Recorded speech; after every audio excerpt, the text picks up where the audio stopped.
Hey, assalamu alaikum everybody. Hope you guys are well. Can you guys hear me? Let me type in the chat if you can hear me. Okay, we just joined us now. Stamina Khan has just joined us. Stamina Khan, can you hear us? We just joined in.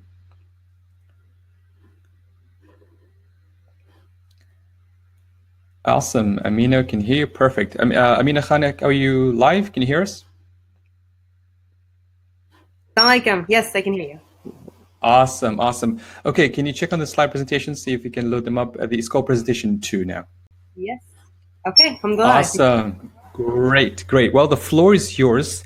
So everybody, welcome to this webinar 2 of the Ramadan Prep Week with Productive Muslim Company, sponsored by Launch Good Ramadan Challenge Team, the 30-day of automating our good deeds, inshallah. And also, we have a very, very special guest, Amana Fitness, who have done incredible work and really, really exciting work. And this is going to be their webinar where they're going to share the latest research they have with nutrition, fitness, and sleep in Ramadan for high energy and productivity while fasting. I mean, I'm personally really excited about this. I want to show you guys. So if I were you, I would just hold on to my seats, take loads of notes, because this is going to be fascinating. Amina, I won't interrupt you. I'll let you go with this presentation. If I interrupt you, maybe halfway through, we might take a little bit of break to make sure everyone's on board. And please do, I'll keep track of the chat. And if there's something you want to ask a question, I might highlight some of those and throw them at you.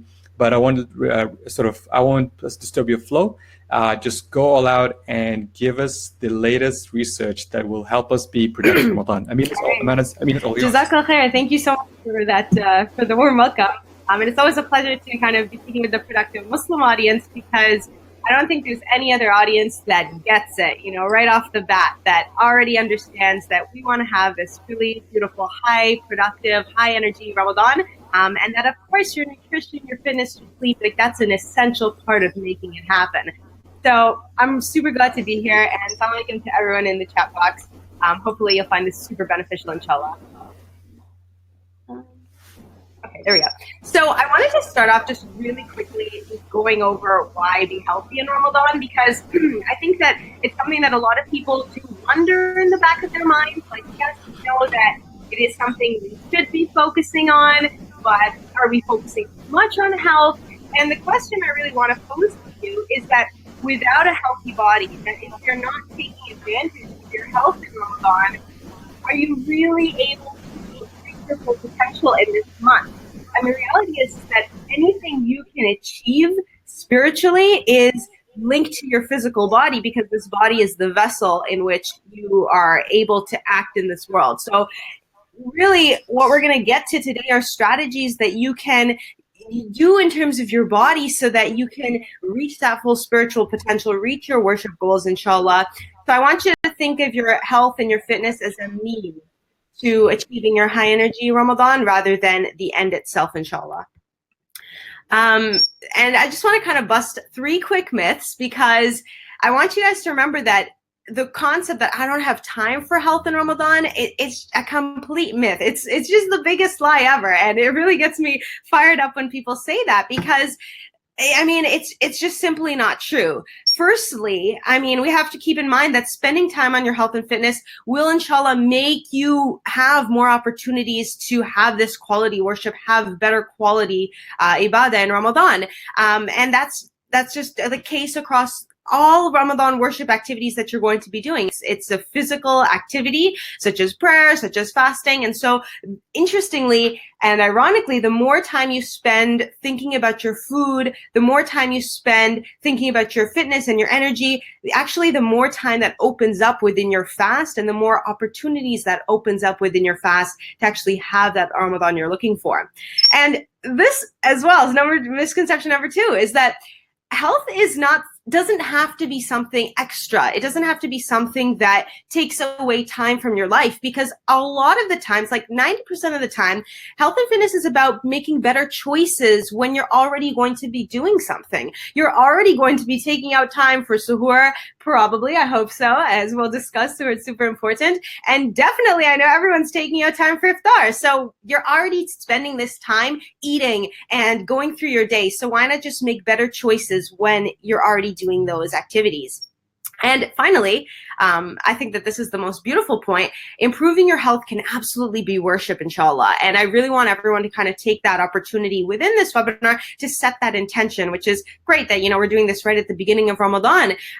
We have so many beautiful narrations and hadith that the Prophet, peace be upon him, said that verily your body has a right over you. So if you go through Ramadan thinking, I'm going to make sure my health is on point because I want to make sure that I'm fulfilling the rights of my body. This is a very precious gift that Allah subhanahu wa ta'ala has given me. If you have that type of mindset, hopefully you can be rewarded for, these efforts that you spend towards your health and fitness in Ramadan. So I want to just take an opportunity to shift that mindset, that improving your health, it doesn't have to be separate from your Ramadan journey. And a lot of people, I think, get fired up saying that, sister, Ramadan is not a time for dieting. It's not a time for weight loss.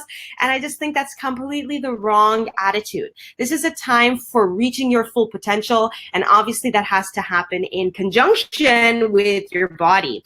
So I just wanted to take a moment with all of you productive Muslims and just get some brainstorm juices firing. So I'd love if you could give me a comment with what are ways in which you think that being healthy, thinking about your health and fitness, paying attention to what you're eating, how can that have an impact on your spiritual experience? I'd love to kind of hear your thoughts. Just give me some, examples of how you think your body and taking care of your body in that way can actually help you have a more spiritual experience, inshallah.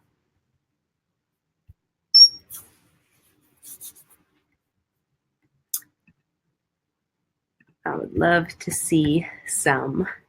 Okay, perfect. Okay, so someone's saying you're honoring your body, and absolutely, having that intention that you're going to be protecting this blessing, this amana, this gift from Allah subhanahu wa ta'ala, being more alert and energized. So it definitely, in terms of concentration and focus in your salah, that mental brain fog that many people experience when they're fasting, that obviously is going to impact your prayers, impact your worship.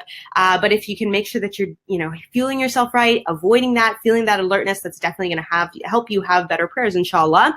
Energy for prayer, absolutely. Positive mindset, absolutely. We're going to talk later in the exercise section that when you, when you don't move, when you just live this total sedentary lifestyle, it has a really big negative impact on your mindset. And it's so key to have that positive attitude in Ramadan. Energy for worship, lower stress levels, more energy and focus. Absolutely. You guys totally get this. So there's definitely a big link between how you're treating your body and your resultant experience in Ramadan. Rehab says build restraint and discipline. That's absolutely the case. And we'll actually talk about some really interesting research about how that actually is reflected in the neuropsychology of your brain, which is pretty amazing. Focus in Tarawih and not feel sleepy. Absolutely. Okay, so you guys get it. We're just going to go over, in this presentation, lots to cover, fitness, nutrition, and rest. Those are the three components that I call the Afiyah Formula, because these are really the three aspects that you have to really have in place in order to have that high energy Ramadan, inshallah. So we're going to go through some really practical tips in each of these areas that hopefully you're going to walk away from this presentation with tons of things that you're going to be able to implement, inshallah, and just really figure out a game plan in all of those three areas. So let's jump into the first one, sleep in Ramadan, that aspect of rest. And it's one of those things where don't neglect it, because you will absolutely regret it. Now, sleep in Ramadan is a little bit tricky because when you're thinking about Ramadan, obviously all of the beautiful, blessed experiences and activities come during the night, right? We have the blessings in the night, we have Tarawih in the night, we have iftar in the evening. So there's so many nightly activities in Ramadan. And so that's something that is a unique challenge. And obviously that's going to have an impact on our sleep.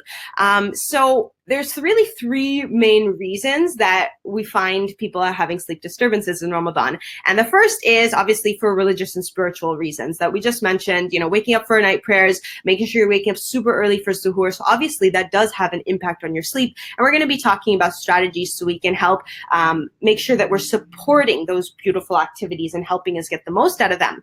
Then we also find that there are work-related reasons for sleep disturbances, right? Because many of you might have early morning work to attend, or maybe you have late night shifts. Maybe, you're stressed because of something at work, so you're staying up late. So all of that can contribute to you cutting into your sleep for work-related reasons. And then there's also cultural, community, social reasons, the chatting with friends after Tarawih, and, staying up late because you can eat. So you're going to go on an all-night binge eating fest, and all of those kind of social, cultural, community reasons. And the general practice in Ramadan is, of course, to minimize these social community reasons for staying up late and maximize your worship opportunities. And you might think that that's obvious and like, of course, Amina, we're not staying up late doing nothing in Ramadan. But this really fascinating survey that was done found that they polled kind of all of the Muslims who were staying up in Ramadan after 11 p.m. and they found that 60% were attributing being awake that late to socializing and watching TV. So that was very telling and informative to me because, we can all talk big about how we're going to make the most of our time in Ramadan. But when it comes down to it, that nighttime is where that temptation lies because you can eat, you can kind of feel like you're not fasting. And so it's super, super important that we're being really mindful about prioritizing sleep over socializing. A lot of times, people start to say that, oh, I can't get in my sleep because of Tarawih and work. But the first thing that is a step towards resolving that is to make sure that we're getting rid of kind of those pastimes and things that are not benefiting us in Ramadan in the night. So really, inshallah, pay special attention your sleep from socializing, TV, and other wasteful activities in the night. So just had to put that out there. So we obviously know that that when you have a poor sleep quality, that's going to impact your ability to wake up for suhoor. That's going to affect your ability to pray night prayers, to get the most out of Tarawih if you're super sleepy. So definitely, try and minimize socializing and really see those nights as very precious and try and constantly be checking in with yourself. Am I making sure that I'm using this nighttime as effectively as I can, inshallah? I just want to kind of go through this a little bit quickly, but sleep deprivation, there's a lot of things that are associated with that I want you guys to just be aware of to avoid. One of the biggest things is weight gain is associated with sleep deprivation. Inside of Ramadan, we have this very mysterious experience that many Muslims report gaining weight after Ramadan. And if you are gaining weight after fasting for over 12 hours a day, something is going wrong. So one of the main mechanisms behind that is because your hormones in your body, such as ghrelin, which tells you when you're hungry, and leptin, which tells you when you're full, those get thrown out of whack when you are sleep deprived. So you're really going to have, more cravings, and then it gets into this vicious cycle, right? So you're going to be feeling hungrier, and then you're going to want to eat more. So you're going to stay up later eating junk food, and it's just going to get into this really negative cycle. Another really interesting thing that somebody mentioned earlier is controlling yourself. When you are sleep deprived, we actually find there's dulled activity in the frontal lobe of your brain. And that's the part of your brain that's actually associated with decision making and impulse control. So you are more likely to succumb to cravings, to make poor decisions, to be impulsive, and actually, not have that control over yourself, which is really in contrast with the spirit of Ramadan, which is to develop more self-restraint. So I really felt that was interesting to pair those two together with the fact that Ramadan is a time to develop more self-discipline and self-restraint, and your sleep has a major impact on that. So definitely prioritize it, make sure we're holding that sanctity of the nighttime, and prioritizing worship, of course, worship opportunities, and right after that, prioritizing sleep opportunities in Ramadan. So we've kind of talked about minimizing the socializing, minimizing all of the wasted time in the nights. Someone did ask, how much sleep do you really need? Let me know how many of you guys have seen this chart before from the National Sleep Foundation. in terms of how much sleep do you need. Let me know if you've seen it before. This is actually a chart from a world-class study. They took over 2 years to complete it to get population averages in terms of how much sleep do people need.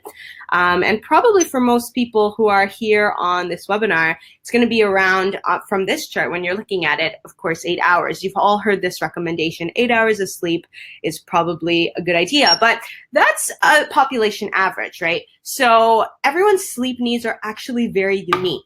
And 8 hours is just like a really safe guideline for everybody, but it may not actually apply to you. So how much sleep you actually need, your body will tell you.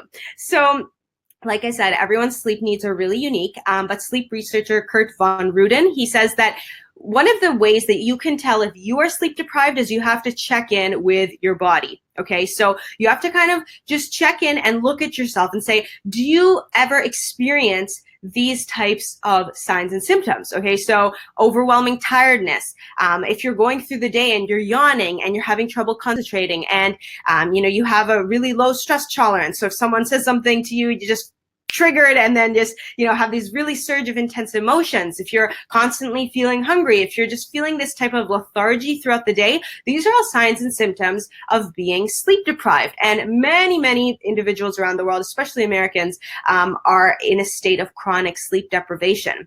Another really interesting factor and sign and symptom of sleep deprivation is if you have trouble falling asleep at night, which is a little bit counterintuitive, right? So when you're in bed, if you're having, if you can't fall asleep, if you don't fall asleep in, 5-10 minutes when you're in bed, that's this indication that you may be sleep deprived. Mahreen and some other people are saying, oh, I never manage 8 hours during Ramadan. Don't worry, I'm not telling you that you have to get those all in one go. We're definitely going to be going over some strategies on how to manage the sleep deprivation that occurs in Ramadan.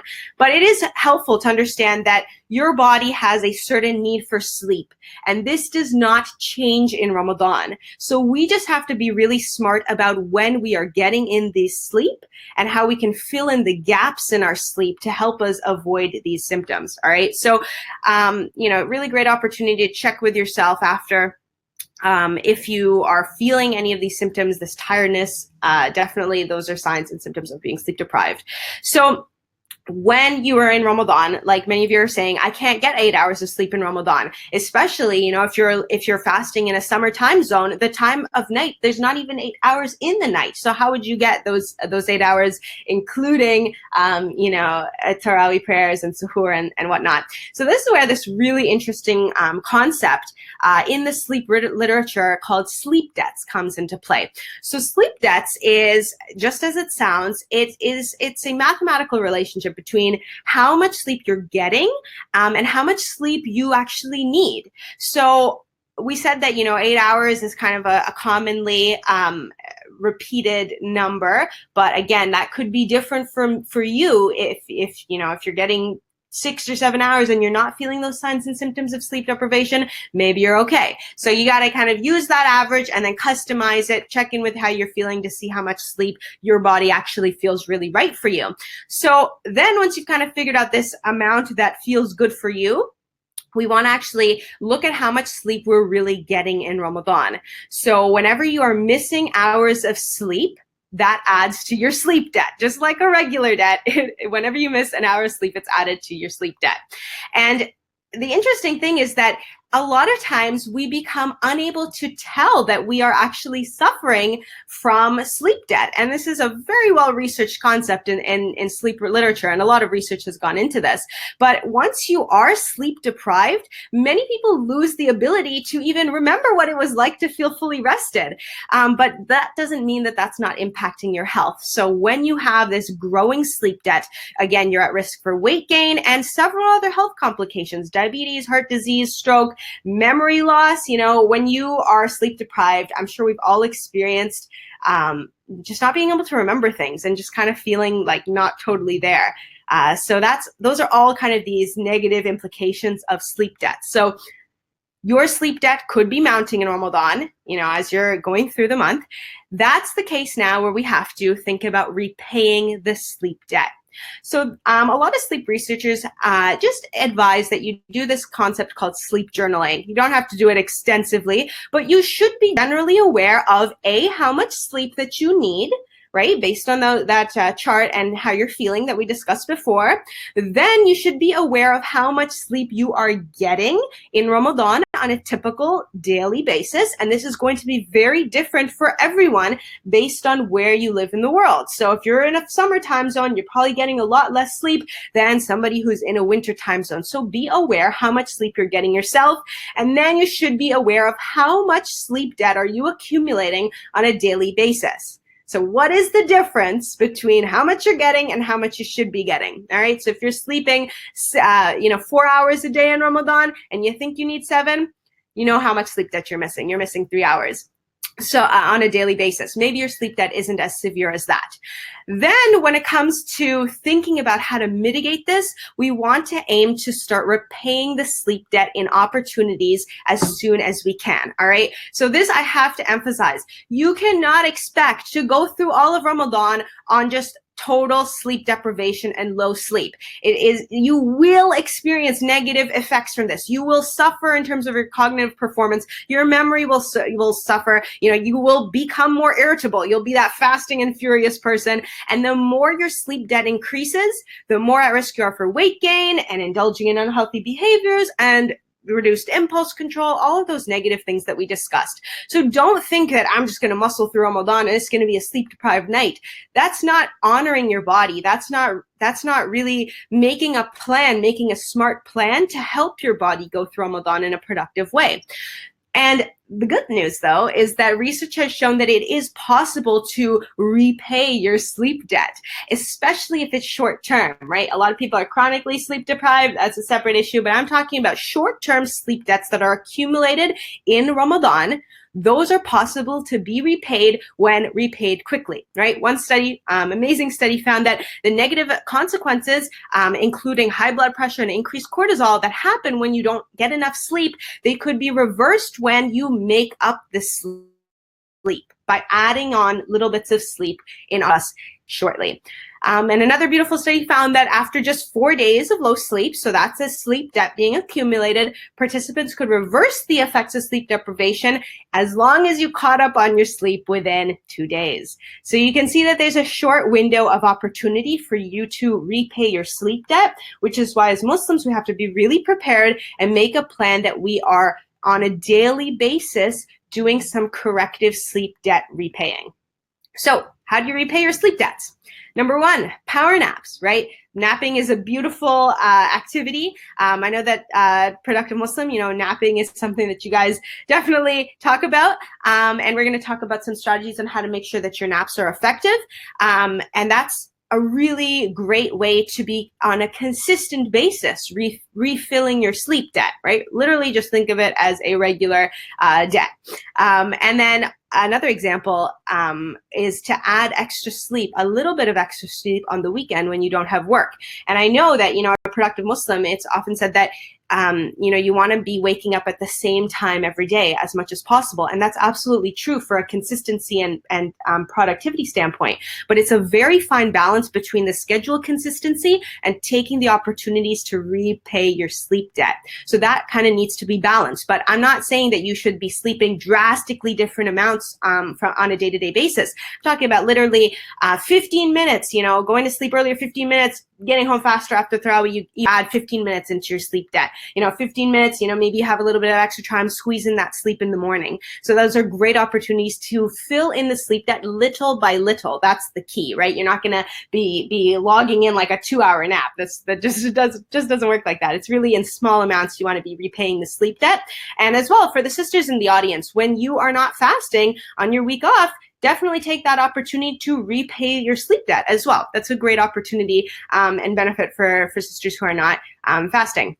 So you really want to be thinking about keeping an eye on your sleep. I think that this is a really big mindset shift for Muslims because in Ramadan, we are not really aware on a daily basis how much sleep am I actually getting and how much sleep do I need? So what's my sleep debt? And this was really, eye-opening research for me as well. I mean, last year, I had that approach that I'm just going to try and get as much sleep as possible whenever I can. But, after doing all this research, it was a great opportunity to say, okay, I really actually need to be planning this. I really need to kind of have a more scientific approach, think about how much sleep I'm actually accumulating. And of course, the more your sleep debt accumulates, the worse the effect. So if you're, kind of your sleep debt isn't too bad, and you're managing it pretty well and you're using sleep debt repaying strategies, you'll go through Ramadan a lot better than somebody who's getting like 4, then 8, then 16 hours of sleep debt accumulated throughout the month.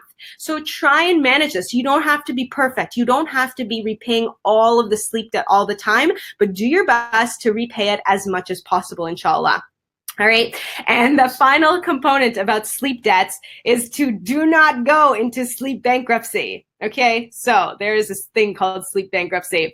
So research suggests that when your sleep debt reaches 20 hours, you have reached a ceiling of your sleep debt. You cannot handle any more sleep debt than 20 hours. And at that point, any added accumulation increases the chance that you may not be able to reverse the long-term effects of sleep deprivation and all of those negative health effects that we discussed. So keep an eye on this, people. 20 hours will add up very, very quickly if you're not careful, right? I mean, that could add up in as little as 2 weeks if you're not keeping an eye on your sleep debt.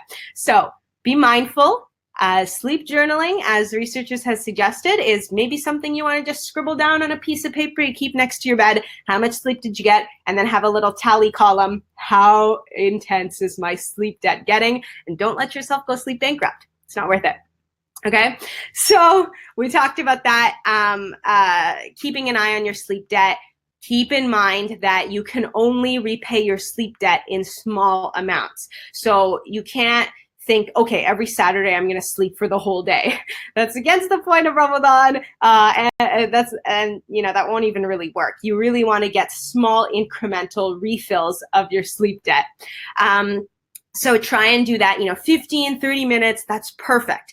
Researchers say that sleep debt has to be paid in installments. And these payments usually need to be spread out over several days or weeks. Again, you cannot marathon, you cannot have a sleep marathon to catch up. You can only repay it maximum in 1 to 2 hours at a time. Okay, so alhamdulillah, this is a debt with no interest on it, but it is a good opportunity to start repaying it. Maureen says that she feels that her sleep debt is already over 20 hours. So she feels that she's already sleep bankrupt. I really want to kind of encourage everyone to consider starting fresh in Ramadan. This is a very significant phase shift in the way that you're eating and you're sleeping. And so your body is going to go through a lot of changes. So don't try and start repaying years and years of sleep debt in Ramadan because you'll be sleeping the whole month. So just think about kind of focusing on Ramadan from day one till the end, focusing on repaying your sleep on a regular basis. Make sense? Sounds good, inshallah.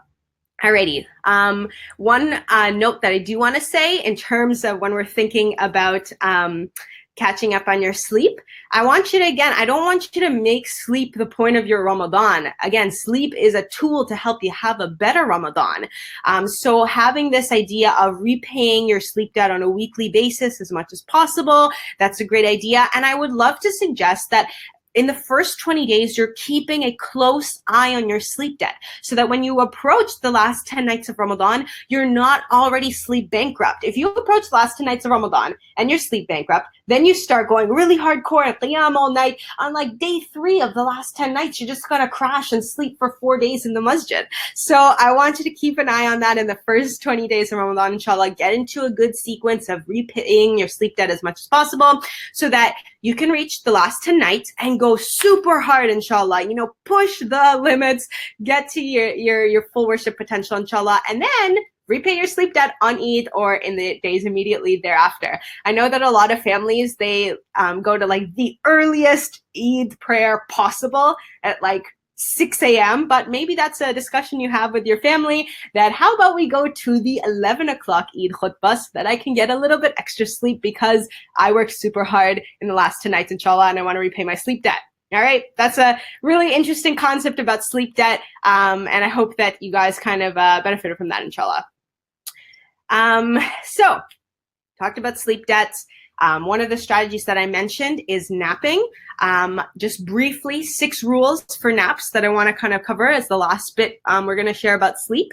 And that's the fact that there are ways to do naps right, and there are ways to do naps wrong. If you nap right, that can add to your sleep, that can repay your sleep debt. But if you are not napping in a way that is productive, you can actually take away from your next night's sleep, which would defeat the purpose of napping to begin with, because you'd just be kind of just keeping your sleep debt growing. So 6 things to keep in mind when it comes to napping is, number 1, you can nap when your nighttime sleep is efficient, but you still feel sleepy. So sleep efficiency is a really interesting concept. It's the amount of time that you're spending in bed versus the amount of time that you are sleeping, okay? So say that I went to bed and I was in bed for 7.5 hours, and of those 7.5 hours, I was asleep for 7 of them.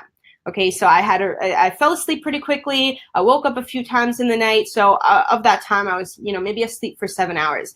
So that would mean, and the way that you calculate your sleep efficiency is you would take the amount of time that you are asleep divided by the amount of hours that you're in bed times 100. So 7 divided by 7.5 times 100 is 93%. So that would mean that I had really good sleep efficiency. I was pretty efficient sleeper. But say that I was in bed for 7 hours, but I had a really poor night's sleep. Like I woke up every 2 hours because of noise and light and because I was just not having a good night's sleep. That would be a very poor efficient sleep. That would be an inefficient sleep, right? So I just want you to kind of think about that. How efficient is your sleep? How much of the time are you staying in bed and sleeping? Or are you having a really disruptive night? And there's a whole field of, improving your sleep quality and so much research to be done in that is available in that area that we don't really have time to go into today. But I definitely encourage you guys to check out RamadanReset.com, where we have compiled all this research and you can learn how to make your sleep more efficient, inshallah. So definitely think about how efficient your sleep is. If your sleep is efficient and you're having good night's sleep, then it's appropriate to take a nap. Okay, but if you're having a really awful night's sleep, then your first priority is to fix your night's sleep first before actually adding in naps and thinking naps will fix anything. And then number 2 principle about napping. Naps should be taken earlier in the day. Okay, so this is really key. The earlier you take your nap, the more it will add to your sleep. So, in that great opportunity, maybe you want to take it in the first half of the day. You don't really want to be sleeping like right close to iftar because that could impact your ability to sleep the next night. Naps should be consistent. Inside of Ramadan, we have a really big chronobiological disruption. So that's your body is getting used to a new way of sleeping and eating, and everything is all over the place and your body doesn't know what to expect. So we want to make sure that you're doing consistent napping. There's already so much inconsistency that your body has to get used to in Ramadan. If you're sleeping at 6 p.m. one night for your nap, and then 12 p.m. another night, and then 4 p.m., your body's going to be so confused. Your body loves consistency and loves to know what to expect. So try and make your nap the same time whenever you do it. You don't have to nap every day, but whenever you are napping, try and make it the same time in the first half of the day. Nap should be short, 20 to 30 minutes. That's all you need. It's a power nap. And the reason for that is that when you're napping, you do not want to descend into deeper stages of sleep. You want to stay in the earlier stages of sleep. Nap should be taken in comfort, complete darkness. Again, there's a whole field of how to improve your sleep quality that you can definitely check out at RamadanReset.com. But you want to make sure that you're not sleeping in bright lights and with kids screaming everywhere, because that will make your nap basically useless. So try and go to a place with complete darkness, silence, and comfort, and just take a really concentrated power nap. If you're gonna nap, do it right. And then nap should be followed up with movement and sunlight. So sunlight, movement, these are called zeitgebers. These are examples of factors that will boost your alertness. So if you wake up from a nap, you might feel a little crabby, a little tired, but if you follow that up with movement, sunlight, your body will say, oh, sunlight, movement. That means it's time to wake up. So help your body transition in and out of sleep by adding in cues for movement and sunlight when you're awake, inshallah. All right, so that was a lot of discussion about sleep. I hope you guys are kind of still with me, or maybe you've fallen asleep. I really think that it's important. The take home that I want to give you from that section on sleep is to pay attention with a scientific mind towards your sleep. How much sleep debt are you accumulating? How are you repaying it on a regular basis? Don't let your sleep debt just run rampant. Keep an eye on it and make sure you're paying it on a regular basis. Okay, so that was incredible. I know we still have another half an hour to go through this. So first of all, I learned a lot personally. So I want to say thank you. This is incredible. And I just wanted to pause, for those of you who have questions, please do save your questions. Amina will be with us, even after this webinar, inshallah, to answer your questions. So feel free to save those questions. And we're going to divide the Q&A into 3 sections, one on sleep, one on food, one on exercise. So hopefully, if you can organize your questions that way, that'll be helping us a lot. I just want to put a plug in for 3 things that I want to mention in the middle of this. Think of this as a commercial break for you guys. So you guys, this is movement. You can stand up and listen to this. One is that, Sister Amina Khan has been, and their team, Amana Fitness, have put together an incredible resource called RamadanReset.com. If you haven't checked it out, I put the URL in the chat. Please do check it out. It has an incredible resource, including a free Health Ramadan checklist, a Ramadan ebook. And they, she put together a team of dietitians, nutritionists, and fitness people. I'm sure she'll tell us more about it, but just a quick plug-in for that. So do check them out. They also have an ebook, which will, let you know about it coming up soon, which has all this incredible information as well. So don't feel like you have to take a lot of notes. The ebook will have a lot of this information. So I will also, let me do this. We can make it easier for everybody. I will actually make sure you can see the ebook and get this ebook today. And if you see this, you can actually get the ebook for yourself and make it something that a resource you can go to. And last but not least, of course, this webinar and all the webinars of this week are sponsored by Launch Good Team. Some of you have signed up for the Ramadan challenge. If you haven't signed up and you want to automate your good deeds, this is one of the ways to, even while you're sleeping, imagine, this is the best part, even while you're sleeping, you'll be getting a lot of reward by just the Launch Good Team automating your giving, and they'll be donating on your behalf, inspiring and wonderful good deeds. So with that, I just want to say, check out the launchgood.com/productive Muslim. Join the challenge. Make this happen, inshallah. All right, back to you, Amina, and take us on to Movement Ramadan. Sounds good. So since we're going to be talking about movement, I'd love to kind of suggest that everyone just kind of stand up, wherever you are listening in your home or wherever, just kind of stand up and let the blood circulate a little. One of the problems is Ramadan is that we sit all day. It's so fascinating to me that Muslims actually approach Ramadan thinking that we're like bears going into hibernation. And they're like, sister, everyone is fasting all day. We have no energy to spare. It's time to sit and not move. And that is so opposed to the attitude in Ramadan. Where, this high energy, holistic Ramadan that we want to have is not going to happen if you're sitting on your couch all day. So definitely stand up, shake out the legs. That would be fantastic. So I'd love to do a little poll of you guys on whether you think exercise is important in Ramadan. All right, so I have put a poll up. Let me know if you think that Muslims should be exercising in Ramadan, or if you think exercise is not necessary. So go ahead, be super honest. We can't see who's voting for what, so feel free to let your true thoughts come out. Did you hit that publish button on the poll? I did, yes. Awesome. Yeah, things coming in. Cool. All right, I see the numbers. Okay, I'm going to give you guys 3 more seconds. 3, 2, 1. Okay, poll is ended. Okay, so you guys, I expected that. 95% of you guys are saying that, yes, I think Muslims should exercise in Ramadan, but what is that? That's 5% say that I don't think exercise in Ramadan is necessary. Fair enough. So last year, or in 2015, we surveyed 500 Muslims at Amana Fitness, and we asked them the same question: do you think exercise is important during Ramadan? And just like you guys, the vast majority felt that exercise was super important and that we should be moving around in Ramadan.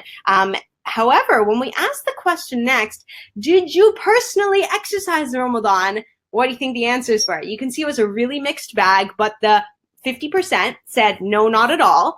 18% not really, once or twice. 21% said maybe a few times, and only 10% was regularly exercising in Ramadan. So you can see that there's this very interesting contrast between 90% of Muslims who think it's important, but only 10% of people who are actually doing that.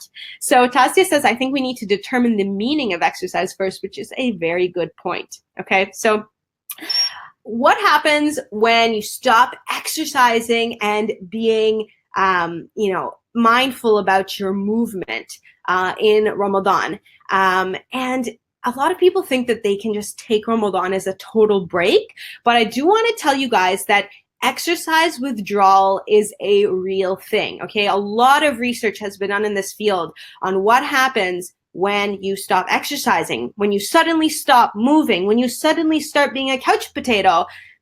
You can experience a lot of negative symptoms of exercise withdrawal. Some of those include negative mood. If you stop exercising after just 2 weeks, so many studies have shown a marked decrease in your mood. So that's that fasting and furious. If you suddenly stop exercising, you will feel more fatigued. A lot of people, they think, I'm going to save my energy, so I'm going to stop moving. But actually, you feel more lethargic and lazy when you suddenly stop moving, because your body is used to a higher level of movement. And when you suddenly stop that, it's a shock to the system. So the body doesn't, the body thinks that, okay, maybe we are going into hibernation. I should feel super lazy all day. If you're someone who is prioritizing exercise and you've worked hard in improving your cardio capacity, maybe you've been running regularly and you've noticed, hey, my running is getting easier. That means your cardio capacity is improving. If you suddenly stop exercising, in as little as 12 days of quitting, your cardio capacity could be much decreased, so that after Ramadan, you'll start trying to run and you'll be like, this is so hard. I feel like I've aged like 40 years. Number 4, loss of strength. So this is an interesting point, that muscular strength takes longer to lose than cardio capacity, but it does decrease with long periods of inactivity. And interestingly, sport-specific muscles, so muscular development that, you've worked and trained really hard for. So, say that you're playing tennis, and muscles that are used specifically in tennis, those could be lost in as little as 2 weeks, right? So interestingly, say that you're doing a lot of specific targeted work at the gym, or, you're trying to improve your functional fitness, sometimes those specific muscles are the first to become deconditioned. Impacted cognitive function is another thing. When you stop exercising in Ramadan and you stop moving in Ramadan, it will actually affect your brain. So really interesting studies have investigated the amount of brain flow in the brain, and they found that certain areas have decreased blood flow, when you stop exercising suddenly, when you experience exercise withdrawal, and particularly in the frontal lobe. And if you remember from the sleep section, we talked about the frontal lobe is associated with impulse control and planning and decision making. So that could be impaired if you suddenly stop exercising. We also find deconditioning is more severe for older adults. Older individuals lose muscle quicker than younger individuals. And so the older you are, the more important it is to maintain the level of movement and consistency. And of course, habit consistency. If you've been working really hard to exercise and build up a habit, suddenly quitting in Ramadan is going to just really shoot that down. And it's going to probably be really challenging to stop after, to start again after. At Amana Fitness, we have a program called the 30-Day Boot Camp. And many women are they're doing our boot camp program during Ramadan. And I noticed, though, that some of them say, I'm going to take a break during Ramadan. And it's always these women who do not get started again after Ramadan, or they really struggle, or they're, for 3 months after Ramadan, they're trying to get back on track. And it's because, of course, when you quit a habit like that, it's going to be hard to recoup and regain that consistency.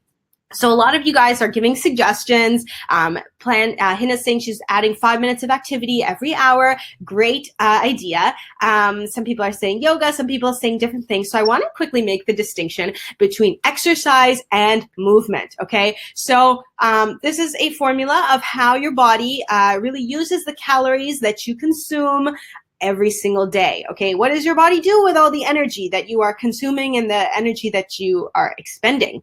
So the first two are just, your basal metabolic rate. So if you were just going through life, living on the sofa, as many people do in Ramadan, how much calories would you burn on a daily basis from your liver and your bones and your tissues and sustaining your body, right?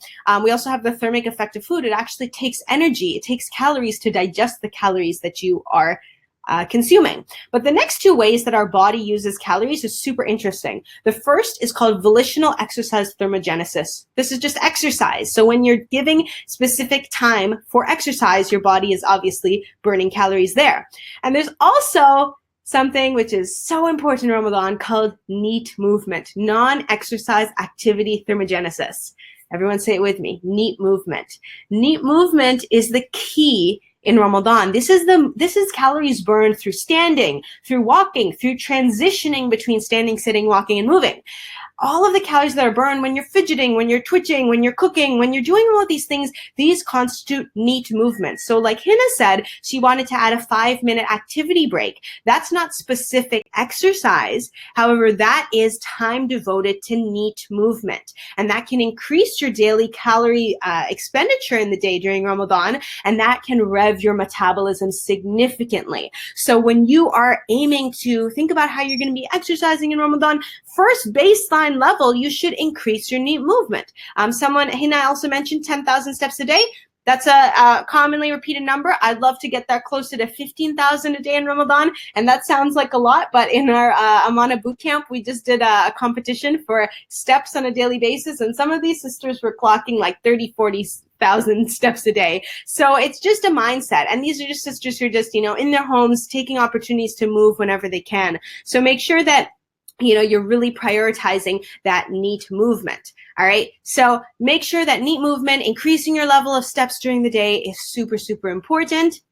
And that is something that's cool because even if you're not planning on exercising, of course, I would love everyone to be exercising, but I understand that, a lot of people just don't know how maybe, or they don't have a program, or, they're not the type who think exercise is for them. So even if you're not going to be exercising in Ramadan, make sure this is for everybody, no matter how old or how young you are, your aunties and uncles and grandparents, tell them to get on board with this too. Make sure you are increasing your NEAT movement a day. 10 to 15,000 steps, I consider that a minimum in Ramadan. And that's going to prevent you from feeling lethargic and lazy all day. So make sure you're getting that step count up there. Someone says gulp minimum. And yeah, if you are not exercising, then you have to get that activity in somewhere. So of course you're going to have to kind of make this a priority, right? Just because you're not exercising, maybe you're not in a workout program, or maybe you're not doing specific exercise, you still got to realize that your body has a need for daily movement and activity, and that's got to be coming from somewhere. A lot of studies have shown that a lot of people are in North America probably averaging 5-6K, and that's just not enough for your body. Someone's saying people who are sedentary on an average basis, if you just walk in the kitchen and stuff, you'll add and just maybe even a 30-minute walk, you'll be super close. This is something very, very true. And what we noticed from the step contest is that if you do not think about your steps, you'll be at like the 5,000 to 6,000 level. However, if you just pay a little bit of attention and try, give a 5% effort, seriously, it's really, really low, you will get up there so easily. A small little walk here, a stroll in the kitchen there, taking the stairs instead of the elevator, walking around your living room while you're calling your mom, doing side steps while you're preparing the iftar. All of these things add up to a lot of steps. So don't let that number be really overwhelming. Realize it's super, super manageable. And the first step towards these steps is to get an idea of how many steps you're taking currently. So strap on a pedometer or look at your phone app, your Count It app or whatever, and see how much you're doing now, and just try and increase that little by little every day. Maybe you're not going to get to 10,000 steps tomorrow, but you could certainly get to 6 and then 7 and then 8 and then 9 and then 10. So take it one step at a time, and just really try and get that up there. Someone's asking, can you tell us the miles? It depends on your step size. Okay, my husband, he steps like a ginormous step, and my steps are much smaller. So it totally depends on you. It's not really accurate to kind of give a distance or a time for this number of steps. So you really have to test it for yourself. All right, so now that we kind of got this baseline level of stepping, we got to kind of understand that your workouts are something in addition to your level of stepping. And in Ramadan, we have some really interesting workout challenges, the most important of which is dehydration. So I do just want to quickly go over how to avoid the effects of dehydration when you are thinking about your fitness. Okay, so the symptoms of dehydration can often come unexpected, right? So, early symptoms of dehydration, you're probably experiencing those on a regular fasting day. Dry mouth, maybe a bit of headache, maybe some dizziness. And when more severe, that can become obviously more dangerous to your health. And this is something to keep in mind, that dehydration is a very, very severe and challenging thing to manage in Ramadan, especially when you're considering exercise. And the fact is that there is no research that indicates that it is safe to exercise while fasting, which is while dehydrated, which is really the challenge. A lot of people will start talking about Ramadan exercise and they'll base that on research on something called intermittent fasting. Let me know in the chat box if you have heard that, if you've heard of intermittent fasting. But that's not really a fair comparison, because in intermittent fasting, that is when you are able to drink water. And obviously in Ramadan, we can't drink water. So it's totally a not fair comparison. The effects of dehydration in Ramadan makes a significant danger to our exercise routine. And that's something you really have to be mindful of. So in order to avoid dehydration when thinking about exercise in Ramadan, first of all, realize you can exercise in non-fasting intervals, all right? So I'm gonna give you guys 6 possible times to work out in Ramadan in a few slides. So you can exercise when you're not fasting. And that is obviously the safest opportunity. And now if you do plan on performing a fasted workout, you have to be really checking in with your body. Just like we checked in with our body for sleep, you got to check in with your body when it comes to workouts. So you want to be making sure that if you ever feel those symptoms, dry mouth, weakness, headaches, or dizziness, you got to postpone or stop your workout, postpone your workout until after, so you can rehydrate yourself. And your ability to stay hydrated and safe trumps your need to get in that specific workout. So obviously never exercise, never push through or try and muscle through your workout when you're feeling dehydrated. In addition, it's a great idea in Ramadan to give yourself a full 24 hours between exercise, because a lot of research has shown that it takes time for your body to research done on athletes in hot countries. It does take time to rehydrate. So it's a good to practice to, if you're going to be exercising, for that consistency, to be planning it at the same time every day. And again, I'll give you some timing suggestions shortly. So think about the same time or approximately. Another practice a lot of people do is exercise every other day in Ramadan. That's totally fine. Your exercise frequency can decrease in Ramadan. That's not a problem, as long as you still, like we said, have that desire to maintain a overall active, moving centric focus in the day. And of course, the main thing when it comes to dehydration is to hydrate aggressively in non-fasting hours.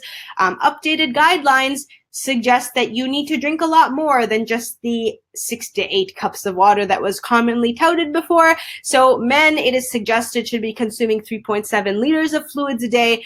Women is 2.7 liters. So these are the updated guidelines. So they did a massive survey and they evaluated the fluid intake of people and the average amount they were consuming for well-hydrated individuals. So important thing to keep in mind, because that's a lot of water you're thinking, this also includes hydrating foods such as soups, such as fruits, such as vegetables, and other sources of hydration like tea, like coffee, and things like that. So make sure that You're not getting overwhelmed by that number. You could probably think about 80% of that. So around, 12 to 13 cups is a really good goal to aim for during Ramadan. And again, that sounds like a lot, but if you split it up, a cup or so, a cup or two every hour, when you're not fasting, you can really easily attain that. So make sure that you are thinking about your hydration. Keep a water bottle with you at all times. I think everyone really understands the importance of that, inshallah. So best time to work out, definitely check out ramadanreset.com/exercise. We have extensive resources on when to work out, what are the best types of workouts that, obviously we can go into a lot more depth than we have time for today. But I'll basically tell you really quickly that there's 6 possible ways to exercise in Ramadan, and that includes both fasted and non-fasted opportunities. So in general, like I said, the non-fasted opportunities are safer because you are not dehydrated. Non-fasted workouts in Ramadan are basically unaffected. They're going to be the same as your outside Ramadan workouts. So generally, non-fasted hydrated workouts are always safer, and you won't suffer the same performance decreases. Fasted workouts, if you're going to think that, okay, I really cannot squeeze in a workout in my non-fasted hours, generally around iftar time is safest because you have that post-workout feeding opportunity at iftar, which is really, really ideal. So if we go back to kind of this list, a lot of people ask, okay, when should I work out practically? Option 2, 3, and 4 are probably going to be the most popular, the most easily accessible. Option 3 is probably the ideal, right? This is where you break your fast with a date and water, you pray your maghrib, then you go and do a quick workout for 20 minutes immediately, then you come back and eat your full meal with your family. Now, a lot of people say, what is my family gonna do when I'm exercising? We wanna eat with the whole family. And I respond, ideally, your whole family is taking the same exercise break. Wouldn't that be amazing? It's like, all right, family, it's time for our mandatory post-iftar workout. That would be amazing. And I bet that there are very few Muslim families in the world who would do that, unfortunately. But that's a great opportunity. Have this discussion with your family. And it doesn't have to be crazy. It doesn't have to be intense, but just after you break your fast, why don't you, and you pray maghrib, why don't you just take a little bit of a movement break before coming back and eating your full meal? You will feel like $1 million, inshallah. So that would be my preferred timing. The other timing, non-fasted, number 4, that's when you're exercising 1 to 2 hours after eating your iftar meal. So that's a case where that's going to impact your Tarawih schedule. Right? So if you're going to have a really tight time between your iftar and your Tarawih, probably not going to be possible. But if you're a mom who's staying home, or you're just staying home and you're not able to get to the masjid, that's a great opportunity to squeeze in a workout then, because a lot of research has shown that that's going to be a time where your performance is not impacted, and it's totally okay. The other option number 2, working out 1 hour before iftar. I find that most people find this one the most easy workout timing, right? Because it's so easy. You just exercise 1 hour before iftar, and then you power through your workout, and then you eat your iftar meal, and then that's your post workout meal. But again, the dehydration is a very challenging position to be in. A lot of research does indicate that yes, you might have a slight increase in fat burning potential. However, the effect of that is so minimal, and the danger of dehydrated workouts is so great that it's not really something that you can say, I'm going to burn so much fat because I'm going to be exercising dehydrated. It's not really, the trade-off is not really worth the risk sometimes. However, if that's the only time you can exercise in Ramadan and otherwise you can be living a sedentary lifestyle, maybe that's something that you want to go very, very safely. I do like to suggest that people test this workout before Ramadan. If you're not fasting right now, maybe that would be an opportunity to test how you feel doing a fasted workout. But really, again, be cautious about that. Reduce your exercise intensity. Really make sure that you are staying in a level that is safe, that you're constantly checking in with your body. And if you're someone who's very comfortable with exercise, this might be easier for you. So, if I'm doing regular 5 and 10K runs, if I were to go for a 2K jog before iftar, that'd be probably really easy, right? But if somebody who never runs goes for a 1 kilometer run, they might be passed out somewhere on the street because of the effects of dehydration and they're not used to it at all. So really try and make sure that you're balancing your fitness level, your experience level, your risk of dehydration, and all of that with your desire to exercise. So keep those timings in mind. Again, if you want a complete breakdown, we have this beautiful infographic that really clearly lays out the pros and cons of exercising at each workout timing in Ramadan at ramadanreset.com/exercise. So we talked about best time to exercise. A lot of people say, what's the best time? What's the best type of workout? Again, check out ramadanreset.com, if you want to get a complete breakdown of what types of exercises are affected in Ramadan. But in general, almost anything can be a good Ramadan workout, whether that's your, Amana Fitness Bootcamp workouts, or whether that's your yoga, or whether that's your bootcamp classes at the gym, or whatever it is. The only things that are significantly compromised and should not be done in Ramadan is long duration exercises such as marathon running or long distance cycling. That is not a good idea because you have a shorter time until exhaustion in Ramadan. So unless you're doing it when you're non-fasted, and I don't know in what situation you would be doing a marathon non-fasted at the end of the day, you really should be making sure your workouts are shorter. So decrease the length of time. None of that 60-minute on the treadmill type of thing. Really try and make them short workouts. 20 minutes is a good place to be at in Ramadan. Also, maximal exercise is affected. So submaximal exercise is the type of exercise that most people are doing. It's not at your max 100% effort. In Ramadan, your ability to go at your personal best records is going to be affected. We do see performance decreases. So don't expect to gain a whole bunch of muscle mass, and don't expect to accomplish new personal best records or beat your sprint time. That's not really the focus of exercise in Ramadan. The focus is maintenance in Ramadan. The focus is high energy in Ramadan. And you really need to make sure that you're just doing a short, brief little workout to get your heart pumping. Make sure you're, doing a base level of muscle maintenance in Ramadan. So really control it. Again, maintenance is a really beautiful thing in Ramadan. When it comes to the types of exercises, resistance exercises are great because anytime you're having a caloric decrease, you do find that muscle loss is an issue.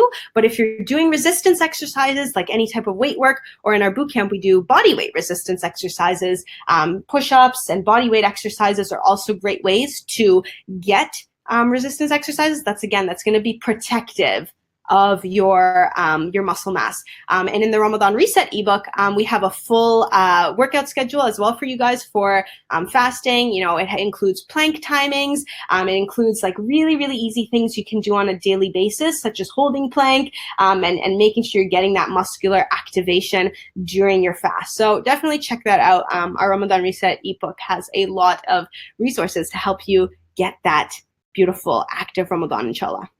Alrighty. Okay. Whoa. Wow. That's amazing content. And I want to make a suggestion for everybody, and let's see if you guys love this or not. And of course, Amina, let me know if this works for you. This is incredible amount of information, which I want everyone to benefit. I'm seeing the numbers of attendees dropping because I think we promised 1 hour. So I don't want people to lose out of the benefit of this last section. Would you be willing, and if everybody's happy about this, to have another session on basically our Friday, your Saturday, you in Brisbane in Australia, and that way we can do the healthy eating part and the Q&A on sleep, nutrition, sleep, exercise, and eating. First of all, I want to make sure, will that work with your schedule? Yeah, absolutely. Okay. I want to ask the audience, are you guys happy with the suggestion? Instead of powering through another 20 minutes, because I know you have a lot of questions as well. And I want to make sure that people get the maximum benefit. I'm taking notes. I looked at my calendar right now. I took out my Fitbit. I've already blocked out my hour of exercise I'm going to work on. So there's all sorts of incredible resources here. So, all right. So what we'll do, A, we'll definitely give you the recording of this. B, guys should definitely check out the Ramadan Reset ebook. I put it up here.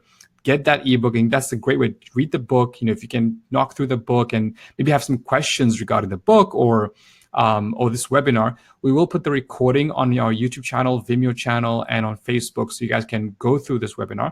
And then we'll be back here on Friday, 5:30 p.m.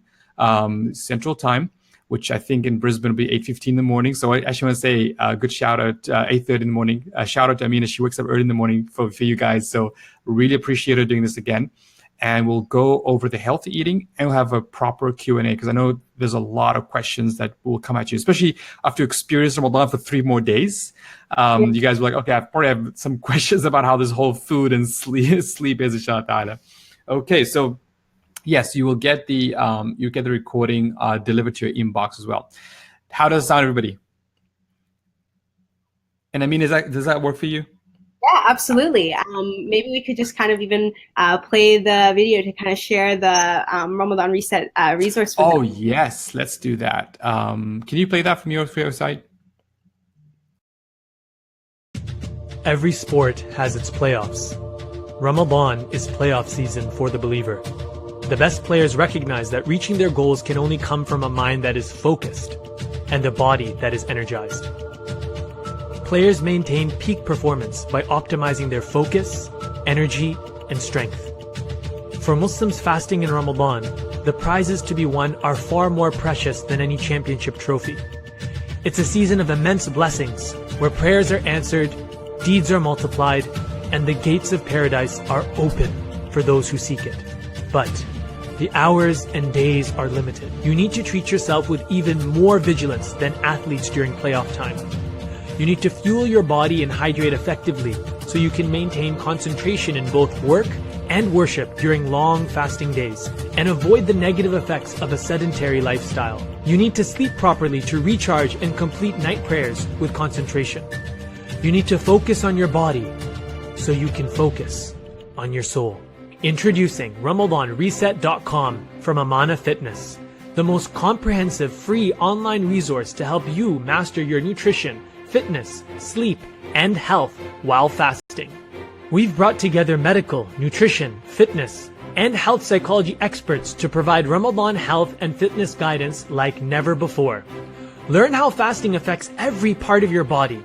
Discover fasting fitness schedules to help you exercise safely in Ramadan for all fitness levels.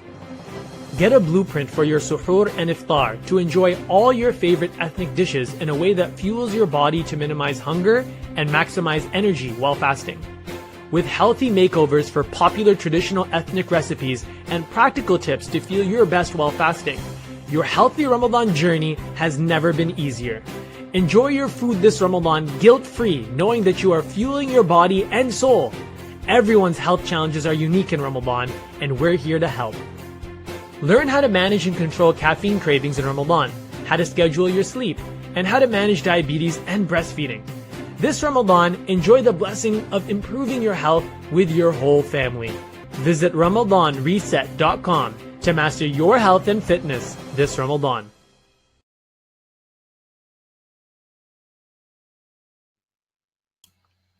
That was wonderful, mashallah, mashallah. So yes, check out Ramadan Reset, everybody, and check out the ebook on how to engage. It has all the practical tips, and I'll be sending an email with A, the recording of today's webinar, B, the video we just played, C, where to get the ebook, inshallah ta'ala, and also let you know about the updated part 2 of this webinar, which will be all about food and coffee and all that stuff, and as well. And the Q&A session system, which I think we all needed, because I'm sure after 2 days of Ramadan, we'll have a lot of questions for her on sleep, nutrition, fitness. Any last words before we sign off? Right. I think that, obviously it can be kind of overwhelming when we're talking about so many different components of health and fitness. But I want to make sure that you guys are thinking about the practical things that we discussed. Make a few action items, start trying to log your sleep, think about that sleep debt, and just start getting your NEAT movement up so that, 3 days in, you can really see whether that's made an impact in your Ramadan and whether you're, at that point willing to take on more changes, inshallah. And definitely check out RamadanReset.com so you can get a jump on all of your prep. We have full meal plans. We have full fitness schedules to really help make your healthy Ramadan as easy as possible, inshallah. And thank you guys for all of the excellent comments and engagement. I really think that with that type of mindset, you guys are off to a great start to having that high energy, productive Ramadan, inshallah. Awesome. All right. Thank you guys again. You just check out the emails and we'll be with you again. And tomorrow, we have a third webinar tomorrow, which is the CEO of LaunchGood himself talking about how to automate our good deeds in Ramadan. And then on Friday, we'll have our bonus session with Sister Amina Khan on healthy eating in Ramadan and basically everything to do with food, as well as a Q&A on sleep, fitness, and nutrition. So looking forward to that. Thank you again for everyone who joined in. I've seen some familiar names already. People are coming in daily. So I appreciate you guys signing in every day on the same time. So let's all prepare for Ramadan. And Ramadan Mubarak to everyone who's starting Ramadan. We're starting in a couple of hours here. So inshallah ta'ala, have a great Ramadan. Jazakumullah khair. Subhanakallahumma hamdik. Ashhadu an la ilaha illa anta astaghfiruka wa atubu ilaik. Assalamu alaikum wa rahmatullahi ta'ala wa barakatuh.